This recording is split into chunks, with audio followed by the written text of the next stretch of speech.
this case, it involves more than one person. So we're going to be discussing Daniel LaPlante. I'm hoping I'm saying that name right, but that is who we are talking about this evening. And I hope this case does not scare you too much because, like I said earlier, it freaks me out for sure. But let's go ahead and dive into today's case. So we're going to go back to the year 1986, and a girl named Tina Bowen was 16 years old.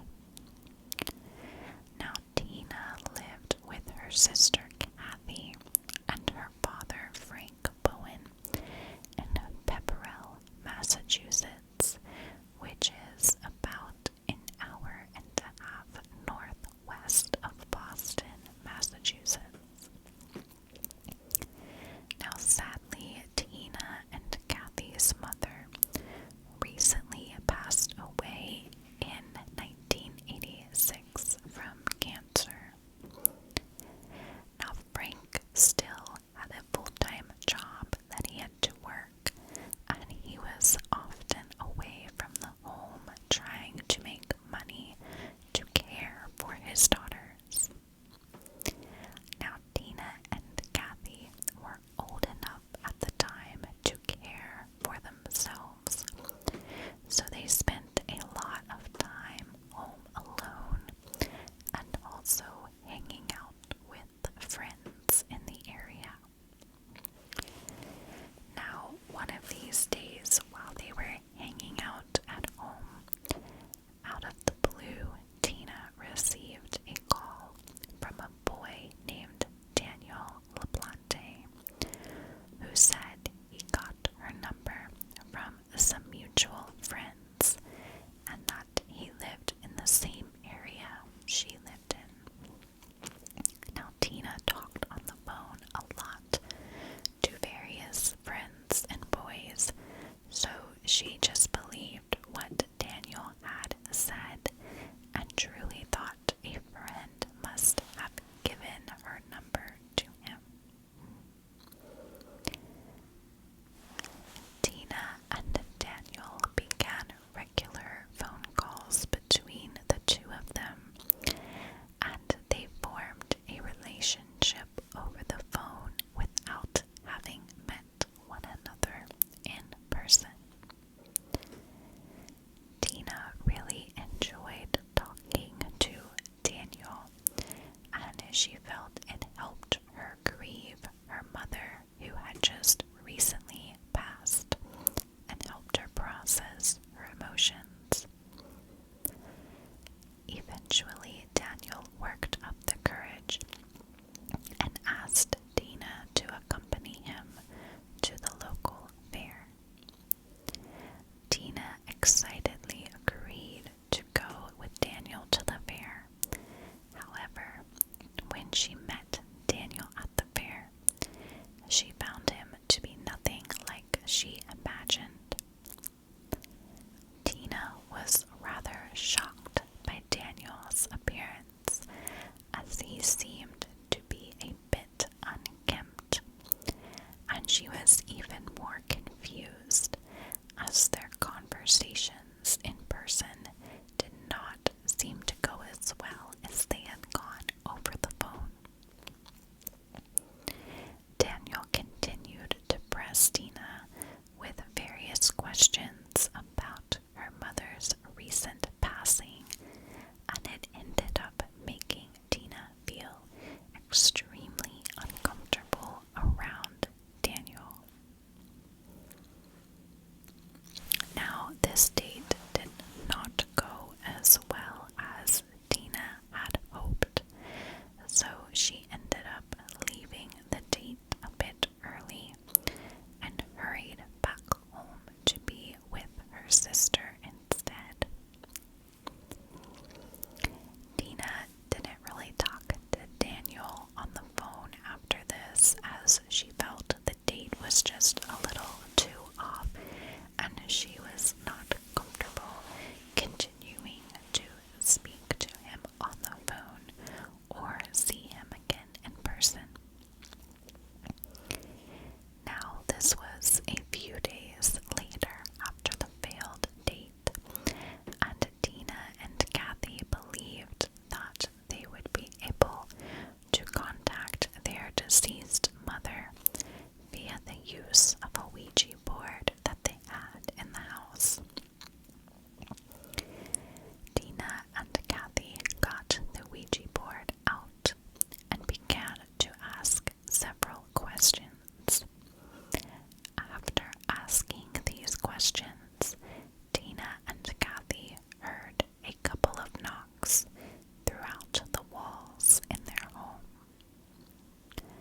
Dina and Kathy began to ask the Ouija board more questions, and they were met with even more knocks that seemed very rhythmic throughout the walls.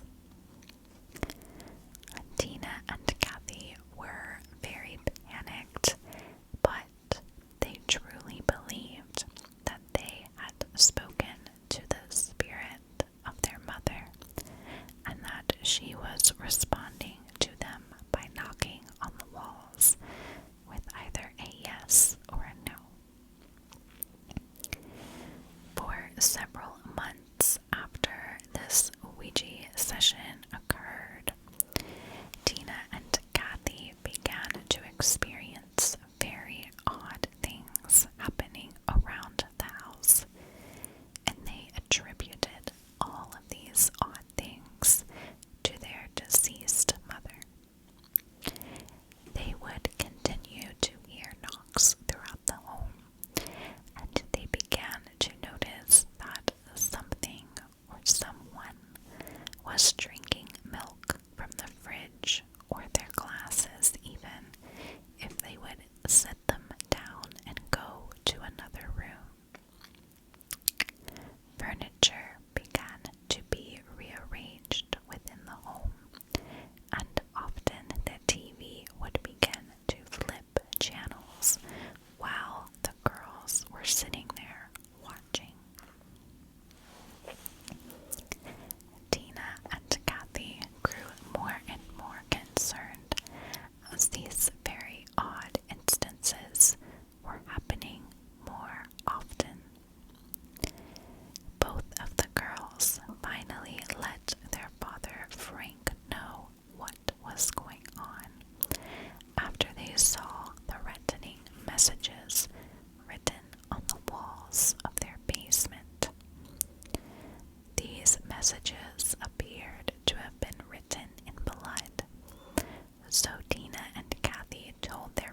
close with him and saw the message written on the wall.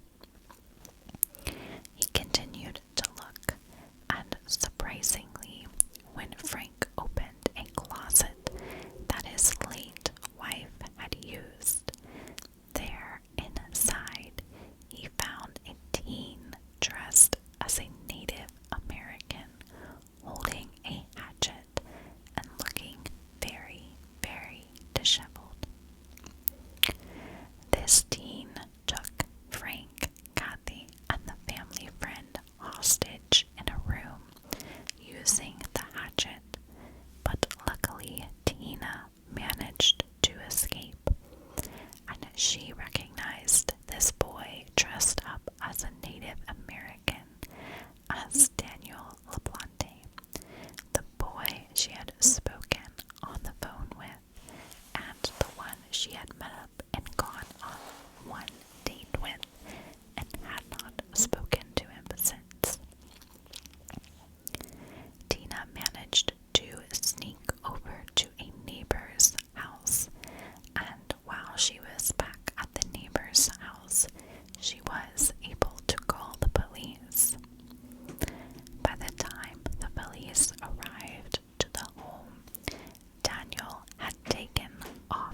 was just inside the home living there, and no one had any idea.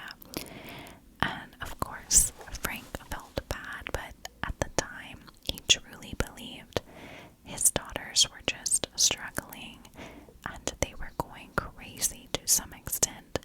But my goodness, that is such a scary, scary thing to have happen. So Daniel was arrested at the time, and the entire Bowen family was completely in shock that he had been living down there in that small space. After the arrest, Daniel was sent to a juvenile facility, and he was released on bail in October of the year 1987. Now, instead of being released on